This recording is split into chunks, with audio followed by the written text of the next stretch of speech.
y los dejo con un crack, una persona que admiro muchísimo y que me está dejando pasar estos últimos momentos con él y me soporta todos los días, que es uno de mis socios, Rubén Guío. Así que Rubén, si pedís ahí para entrar. Ahí ya estamos. Gracias, Gus. ¿Me escuchás Abrazo. bien? Sí, perfecto. ¿Qué tal? Buenas tardes a todos. Bueno, nada, mayor halago la presentación respecto de colega, amigo, socio y también, digo, desde la época del estudio, la UTN y demás yerbas. Así que, bueno, oficialmente yo les quería dar la bienvenida a todos los que están actualmente participando de esta charla. Muchas gracias por sumarse el tiempo. Obviamente estos espacios virtuales eh, generalmente generan cierta complicación por los temas de los horarios y todo, pero me parece que es bueno hacernos un espacio para compartir experiencias, para charlar acerca de diferentes temas y sobre todo de temas que verdaderamente nos apasionan contar, compartir, como es ser todo lo que es la industria IT y en particular lo que a nosotros nos toca, que es arquitectura. En estos momentos voy a estar compartiéndole las pantallas, así que entiendo que ahí todos están pudiendo ver. A ver, antes de empezar a charlar con todos los chicos del equipo de Ingenia, nos gustó pimponear un poquito a ver qué sería importante charlar, qué estaría bueno transmitir. Y en general el que nos viene siguiendo, el que viene participando en algunas de nuestras charlas, meetups, YouTube, o cualquiera de sus formas en donde compartimos el conocimiento, siempre nos dedicamos a los temas más técnicos, quizás siempre nos dedicamos a las cuestiones más aplicativas, arquitectura de lo que pueden ser soluciones tecnológicas. Entonces, tratamos de pimponear un poco, decir, bueno, pero a ver, estas soluciones tecnológicas y toda esta nueva modalidad de arquitecturas orientadas a microservicios, cloud, Kubernetes y tantas palabras que hoy por hoy resuenan, en definitiva tienen un origen o una razón de ser, ¿no? Y esa razón de ser está fundamentada sobre lo que son los clientes y las organizaciones. Básicamente las organizaciones han venido buscando maneras de avanzar sobre las necesidades de los clientes. Entonces, en ese mundo han tenido que ir haciéndose espacio y sobre todo transformando. Entonces dijimos, bueno, ¿por qué no hacemos un paralelismo entre lo que son las cuestiones técnicas, como ser lo que conocemos como monolitos, aplicaciones legacy, lo que son microservicios o nanoservicios, llevados a lo que es una organización? Entonces ahí dijimos, bueno, encaremos esa charla orientando a lo que puede ser la evolución de las organizaciones monolíticas.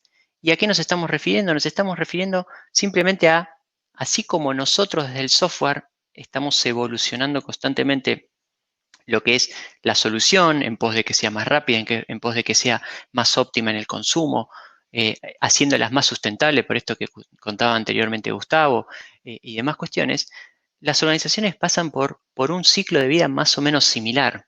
Entonces, bueno, dijimos, encarémoslo de ese lado. No voy a hacer mucho hincapié en la presentación, digo, porque ya han podido ver. Yo actualmente, bueno, yo soy uno de los cofundadores de Ingenia y actualmente me desarrollo en la posición de CEO, pero la realidad es que más allá de los rótulos y más allá de las posiciones actualmente, soy un apasionado de la tecnología, un apasionado de la industria y verdaderamente es el día de hoy que con todo el equipo seguimos compartiendo, participando y estando encima de todos los proyectos, aprendiendo, implementando cosas nuevas, disruptivas. Con lo cual, básicamente un poco mi experiencia profesional ha venido atravesando diferentes estadios, pero siempre con un foco que tiene que ver la pasión. Entrando un poquito ya de cara a lo que es la charla, haciendo un poquito de historia y pensando, ¿no? Diciendo, bueno, a ver, ¿cómo eran las organizaciones, cómo eran las empresas hace algunos años, algunas décadas atrás? Y ahí es donde podemos decir que, o le podemos dar la forma de monolito, ¿no? A la organización. ¿Y eso por qué? Y porque básicamente, digamos, el propósito de toda organización, y hablamos de organización comercial, pero también de aquellas organizaciones que tienen otro fin, que en definitiva lo que terminan teniendo como objetivo es la generación de un producto o un servicio, sea pago o no, pero en definitiva es el mismo.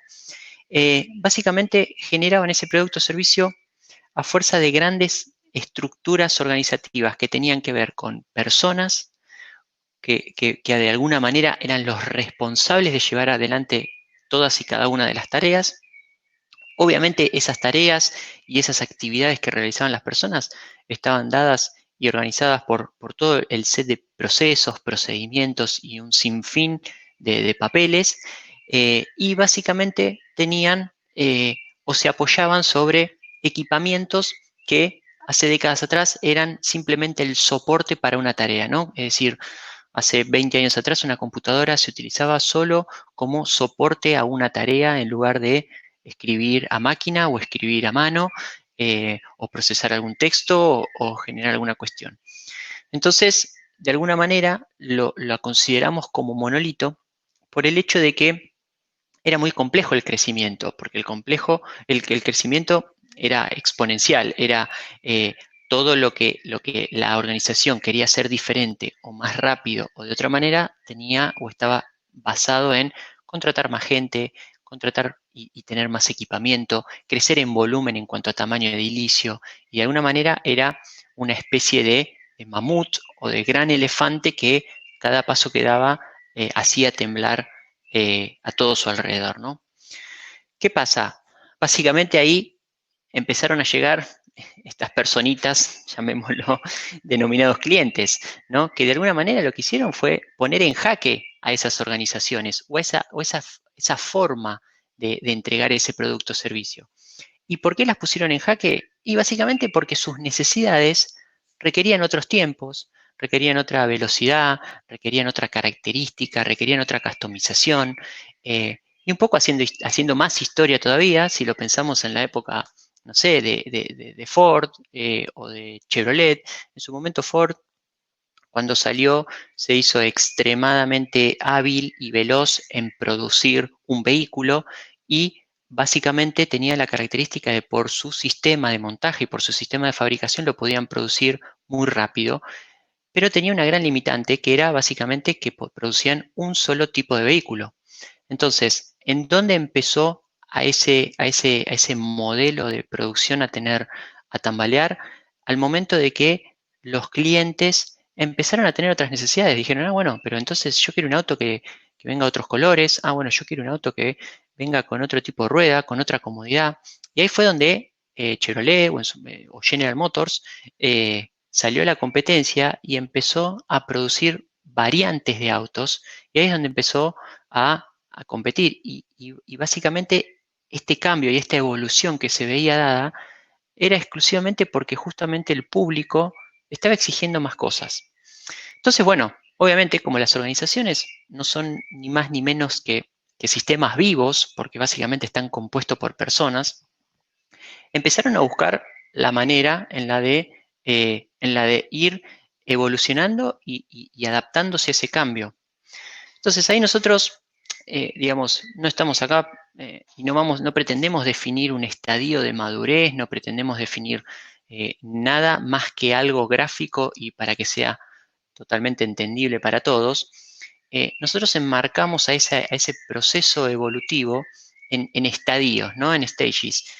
Y podemos detectar que básicamente a esa organización el primer paso en ese camino, en la búsqueda de mejorar y de ser más ágil y de ser más veloz, tenemos un stage cero, ¿no? El estadio inicial. Y en ese estadio inicial, ¿qué pasó? Bueno, básicamente la tecnología o la industria del software o el IT empezó a tener otra preponderancia dentro de la organización.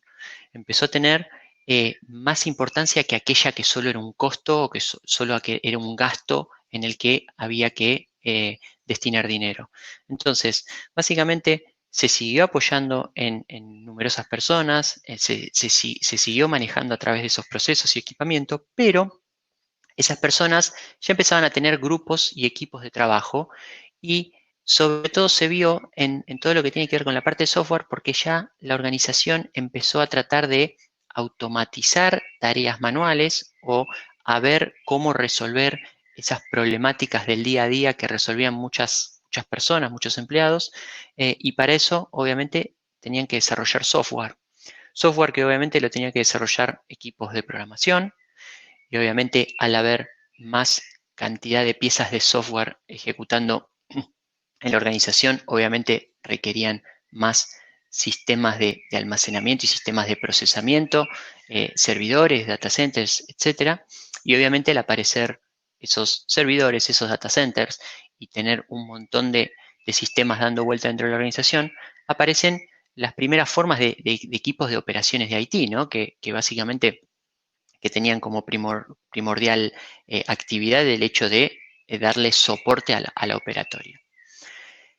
Esto, si bien fue un gran avance en la evolución de las organizaciones, porque verdaderamente empezaban a tener mucha injerencia en lo que era la parte de tecnología y la parte de IT, se encontró con un gran problema, que es el hecho de que empezaron a tener numerosas piezas, numerosas maneras en donde estaba distribuida la información, entre piezas electrónicas y piezas de papel, con lo cual empezaban a tener ya el ruido natural de tener muy distribuido toda su información, ¿no? Entonces, ahí, de alguna manera, en esa búsqueda de mejorar esa situación con la que se estaban encontrando, podemos enmarcar el proceso como ya en un stage 1, ¿no? en un primer paso en mejorar esas problemáticas. Y ahí es donde aparece lo que nosotros identificamos en el gráfico como lo que son los vendors, ¿no? ¿Y por qué marcamos vendors? Porque las organizaciones empezaron a apoyarse en grandes jugadores de la industria de IT para resolver problemas. ¿Y cómo resolver esos problemas? Bueno, mediante decir, bueno, tenían problemas con la gestión de las personas, de las cuentas, de los clientes y de la parte de personas. Entonces, a través de un gran jugador, compraban un producto que estaba destinado a la gestión de la fuerza de venta. Entonces, compraban un CRM. Ahora bien, eso venía acompañado de otra serie de inconvenientes, que era con todo lo que tiene que ver con la parte de gestión de stock, con la parte de gestión de ventas, de facturación. Entonces, otro jugador les vendía un ERP, ¿no? Un Enterprise Resource Planning, o sea, un software para gestionar eso.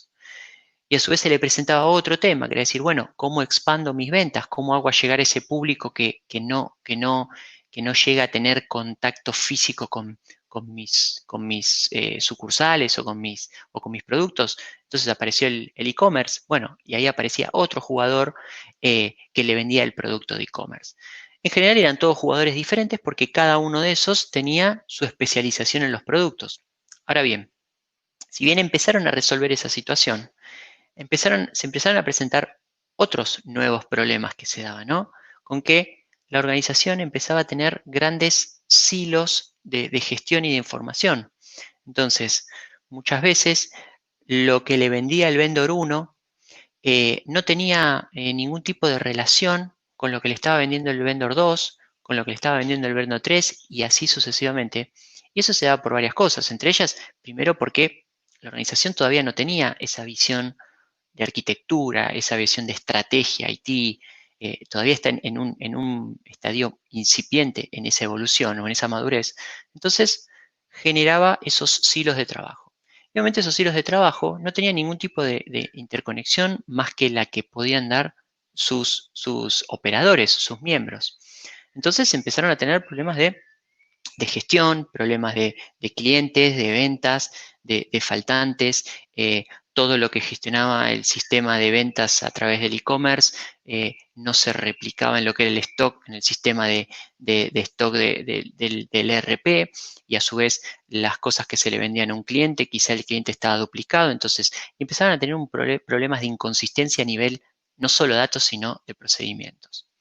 Entonces, en esa búsqueda, seguimos y avanzamos a un siguiente estadio, o a un nivel 2 en el estadio, que las organizaciones empezaron a tratar de resolver esa situación mediante la convocatoria al juego a las consultoras, ¿no? A todos aquellas empresas especializadas en esa consultoría, en ese afán de entender el negocio, de conocerlo, y de agarrar y de trabajar en la integración de todos esos sistemas, ¿no? Entonces, por eso ustedes pueden ver en el slide, en donde de alguna manera la organización estaba rodeada de sistemas integrados, ¿no? Que si lo llevamos a un estadio, a un paralelismo técnico, es como la fase SOA de las organizaciones, ¿no?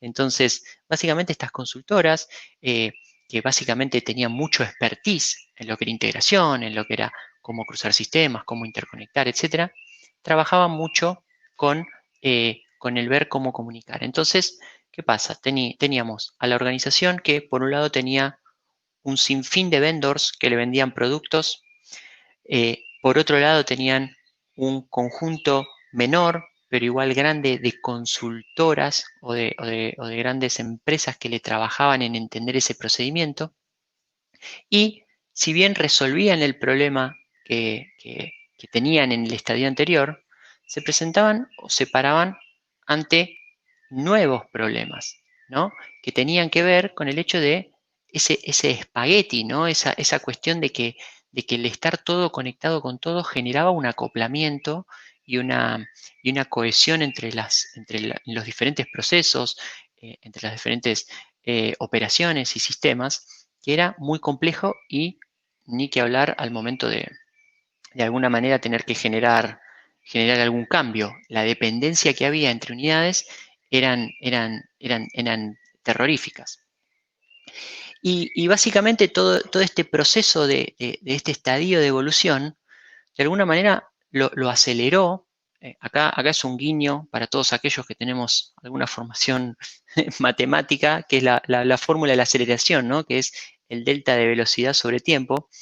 eh, Se dio ante nuevas condiciones que se venían presentando en el mercado, que tienen que ver, por un lado, la aceleración con la que los clientes exigían cambios, exigían mejores productos, exigían productos diferentes, que de alguna manera llevaban o generaban que las organizaciones tuvieran que incrementar su velocidad de manera exponencial.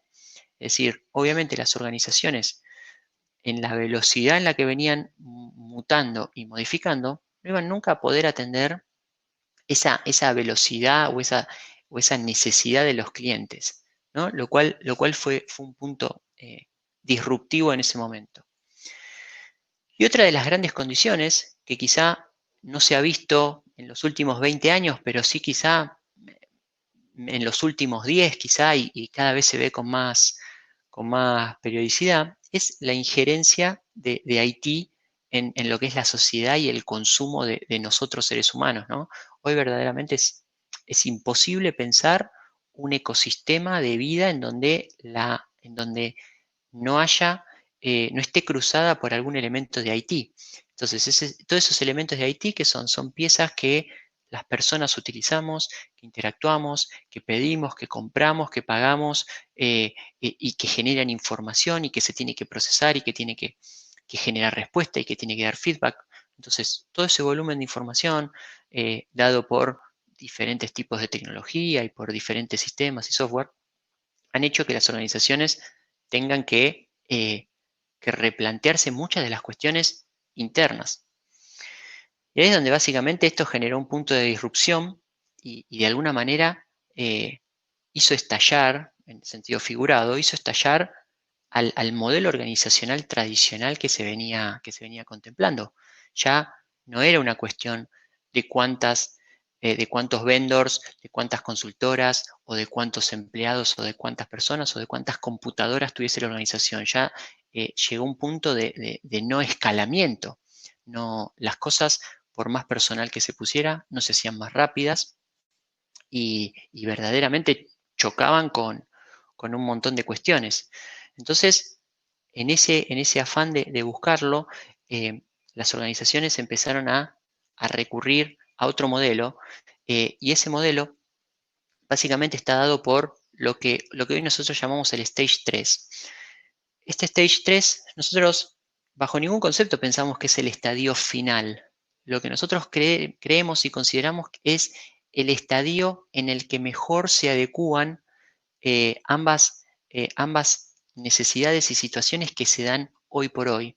Y quizá de acá a un año, a 6 meses, a 2 años, todo dependerá de cómo reaccione la sociedad, la vida y la tecnología, quizás sea diferente, pero básicamente las organizaciones están apuntando a un modelo que nosotros acaparamos el técnico que lo denominamos Trust Technology Advisors, que es básicamente todas las organizaciones están saliendo a buscar especialistas de nicho que ataquen problemas puntuales de la mejor manera posible.